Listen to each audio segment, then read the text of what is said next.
2014 оны 6 сарын 1 буюу хүүхдийн эрхийг хамгаалах өдөр хөдөлгөөн зохион байгуулалтыг хэрхэн хийх талаар иргэдтэй танилцуулъя. За энэ өдөр бол хүүхэд багчууд эцэг эхтэй хамт хүүхдийн паркийг зорих хөдөлгөөний ачаал бол маш их байдаг.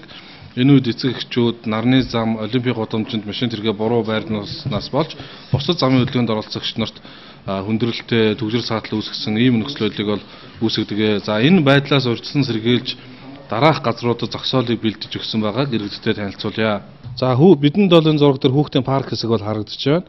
За тэгэхээр энэ хүүхдийн паркийн урд талбай бол автомашинуудаар ороод дүүрчдэг байж байгаа. За ингээд дүүрсэн үед эцэг эхчүүд нарны зам дээр олимпийн гудамжинд автомашинаа байрлуулж бусдын хөдөлгөөн саатуулах явдал бол маш их байдаг. За энэ асуудлыг зэгцлэх зорилгоор үндэсний төв зингэлт хүрээлэнтэй ярьжгаад төв зингэлт хүрээлэнгийн баруун талын энэ шороо хэсгийг автомашин зорчих автомашинаа байрлуулах ийм зогсоол хэсэг болгож бол засаж янзлуулж байгаа. За энэ зогсоол руу иргэд маань яаж очиж машин тэргээ байрлуулах вэ гэхээр та бүхэн хүүхдээ олимпийн гудамжаар ирээд паркийн уртал дээр хүүхдүүдэд байрлуулад буулгачаад аав нь юм уу одоо автомашины жолооч нь машинаа жолоодож ирээд энд 300 орчим машины зогсоол байрлуулсан байж байгаа. Энэ зогсоол машинаа байрлуулчаад эргээд нарны замынхаа хойдлын явган үний замаар паркийнхаа урдлын төв хаалгаар орох боломжтой. За энэ хавьяас бол орох ийшээ орох боломж бол байхгүй. Энд бол хашаагаар тусгаарлагдсан байж байгаа.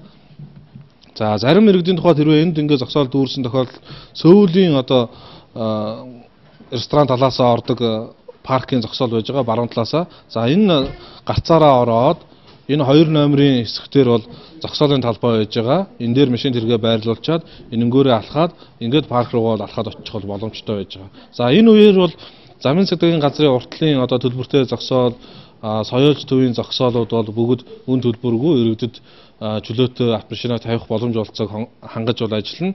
За мөн талбайн одоо хоёр талын хотын захиргааны хайн гард ордны зогсоол, мөн одоо спортын төв ордны зогсоол, эдгээр бүх зогсоолууд бол төлбөргүй.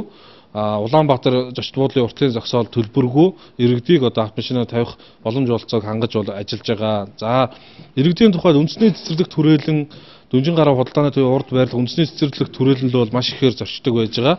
За ингээд цэцэрлэгт хүрээлэнгийн артлын зам дээр машин тэргээ замбраагүй байрлуулснаас болоод тэр орчмын одоо хөдөлгөөнд оролцогч нарт саад төвжрэл бол үүсгдэг байж байгаа. Тэгэхээр үндэсний цэцэрлэгт хүрээлэнгийн орчим очиж байгаа иргэдийн тухайд үндэсний цэцэрлэгт хүрээлэнгээс зүүн хойно байрлах Дүнжин гараа худалдааны төвийн зогсоолыг одоо бас ашиглах боломжтой. За тэр зогсоол дээр бол машин тэргээ байрлуулчаад урагшаага хүүхдүүдтэйгээ явган үнийхээ замаар цэвэр агаар цайхан алхаад цэцэрлэгт хүрээлэндээ очиод эргээд буцаад одоо машина аюулгүй зогсоол дээрээс ирээд аваа явах ийм боломж олцоог хангаж ажиллаж байгаа гэдэг дээр иргэд маань ойлгох хэрэгтэй. За 6 сарын 1-ний өдөр замын цэцгийн газрын бие бүрэлдэхүүн бүрэн бүрэлдэхүүнээрээ ажиллана.